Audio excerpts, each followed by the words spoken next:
Animation has been a part of my life for as long as I can remember. When I was young, this took the form of Phineas and Ferb and Looney Tunes, yet as I grew older, this broadened including various Disney movies as well as some anime such as Pokemon. However, it wasn't really until my teen years that I experienced anime in a broad scale for the first time. My first one being, like many others, Sword Art Online, which luckily was not my only exposure for long. As time went on, I began to broaden my sights and experience different types of animation from all around the world. Regardless though, animation has been in my life from one form or another and has shaped much of my childhood. As I watched Disney, Pixar, and various forms of anime, questions started to form regarding how they were different.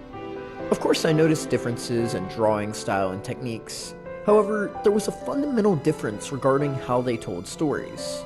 This led me to question, how exactly is anime, or Eastern animation, and Disney and Pixar, or Western animation, so different? Which leads me into the topic of this video. I will be breaking down this video into two separate parts. The first part will be describing one scene from Western animation, and then the other will be describing one scene from Eastern animation, and breaking down exactly how they're different, and particularly, how are they different and how they tell stories. The second part of the video will be describing what I believe to be is the root cause of this difference and how it can have an impact on us as viewers.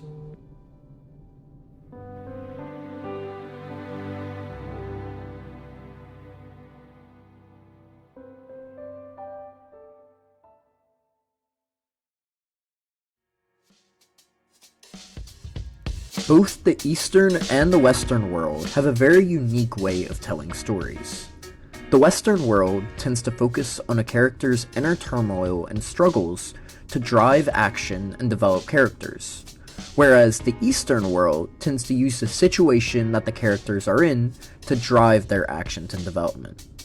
It's important to note that neither method is mutually exclusive, and both methods can be used for either style of animation. It's just that both styles, Western and Eastern, tend to focus on one method or the other. For this video, I will be using two scenes, one from Western animation and one from Eastern animation to illustrate this difference. For the sake of the Western side, I will be focusing on the Disney film Wreck-It Ralph, produced in 2012. In this scene, it takes place near the end of the movie, where King Candy, the main villain of the film, kidnaps Ralph and holds him hostage high up in the air as the cybugs start to take over the game. Due to her being a glitch, Vanellope, Ralph's friend, is unable to escape the game and is about to be attacked by cybugs. King Candy forces Ralph to watch, and just as Vanellope is about to be eaten, Ralph realizes that if he sacrifices himself and jumps into the Mentos volcano underneath him, he'll be able to lure the cybugs to him and protect his friend. As he falls, he starts reciting the mantra from the villain support group shown earlier in the movie, as a way of resolving himself with what he's doing. This brings me into the main driver of Western animation. That is, the character's goals and desires. Throughout this scene, we can see that both Ralph's actions and development as a character are driven by his inner conflict. The thing holding him back is not King Candy, yet rather Ralph's own doubts and conflict on whether he's a bad guy. We can see as much when he breaks out of King Candy's arms with relative ease. Despite this conflict though, he eventually realizes that the life of his friend is more important than whether or not he's a bad guy. As he falls to the ground, we see him reach a sense of peace with his situation, as he starts to recite the villain support group mantra.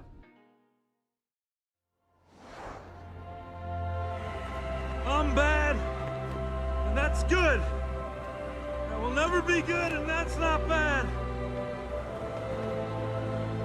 There's no one I'd rather be than me. This scene demonstrates the core of Western animation. Ralph's actions and development are driven through the battle between his desires and inner turmoil, with him only accomplishing his goal when he comes to a peace with that turmoil. Moving on to Eastern animation, or in the case of this video, anime. For this video, I will be focusing on a scene from the movie I Want to Eat Your Pancreas, produced in 2018. In this scene, Haruki and Sakura are on a beach discussing Sakura's illness and the way that people react to it. This scene opens with Haruki asking Sakura if she should tell her best friend about her illness, to which he replies that would probably cause her to cry every time she saw Sakura, leading to it being no fun at all. After Haruki asks Sakura if she's really dying, she starts to discuss that he is the only one who will still treat her normally while still knowing the truth. The doctors can only provide her reality, as it's their job, and her parents overreact at everything she says. She seeks to be able to live a normal life free from her illness, and Haruki is the only one who can provide that for her. This scene highlights the situation that Sakura has been forced into, and how it has changed her. It's forced her to close out part of her life, even to her best friend, due to how she feels that her friend would react to it. This life-threatening illness puts her entire perspective into a new lens, forcing her to seek out normality. As such, when she meets Haruki, she is drawn to his rather non-reactive state. This is someone who she would normally never really interact with, yet the circumstances that the illness has forced her into has provided an outlet for them to engage with each other. This helps to show how Eastern animation tends to drive action and development of plot, and how it's affected Sakura and forced her to deviate from her normal path. Now that the differences between the two examples have been demonstrated, it's time to move on to part 2, or what I believe to be is the cause of these differences between Eastern and Western animation.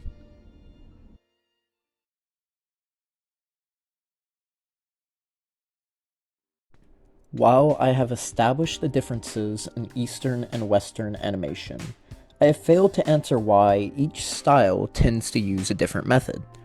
This is because I believe that both styles use their own method for one simple reason: culture. The culture of an area affects the customs, leaders, and films of societies. It is the silent force that helps to drive many different actions and events.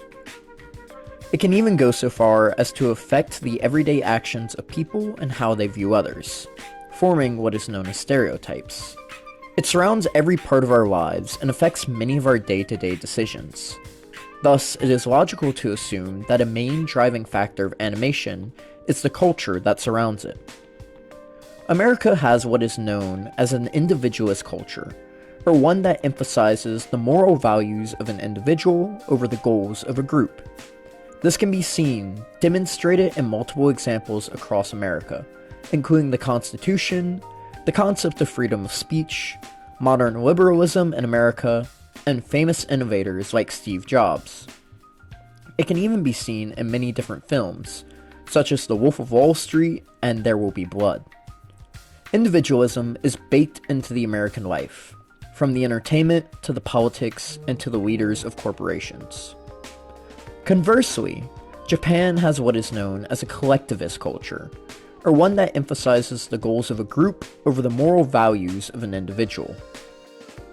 This collectivist idea can be seen all over Japan, from the amount of time that Japanese citizens spend at work, the use of respectful titles, and a focus on respect for seniority. The fact that Japanese citizens spend so much time at work stems from a desire to contribute as much as possible to their job. This manifests itself by citizens sacrificing time away from their families in order to contribute more to their communities. The other two examples follow a similar idea, focusing on giving back to the community as much as possible. This builds a sense of harmony and cohesiveness within the community, and helps to join everyone together. Similar to how America's culture affected its entertainment, a similar thing can be seen in much of Japan's entertainment, including several popular series such as Attack on Titan and The Silent Voice. These two different cultures help to mark defining aspects within their own styles of animation. The individualist culture of America leads to a focus on the characters within that story and how their desires and struggles affect the plot. Conversely, the collectivist culture of Japan leads to a focus on how the circumstances affect the characters and how they must adapt to fit those circumstances. It is important to note that there is an argument against culture being the main contributor. One could say that animation, and entertainment in general, is influenced by a wide variety of factors, including the animator's personal taste, the environment an animator grew up in, and the current trends. Despite this, most of, if not all the factors mentioned, are all themselves influenced by the culture that surrounds them. The underlying cause of all these factors is the culture that they are surrounded by. Thus, while it is true that animation is influenced by these factors, the main influence and underlying driver of animation is the culture that it was developed in. To briefly recap, the culture of America and Japan are the main influencers for both Western and Eastern animation. In America, the individualist culture leads to films that utilize inner turmoil and the desires of characters to drive the characters' actions and development.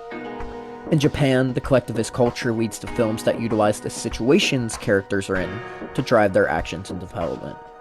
Despite both methods, inner turmoil and situation being present in both forms, Eastern and Western animation, each form has its own method that it draws on more often, thus forming the differences between Eastern and Western animation and the reasoning behind it.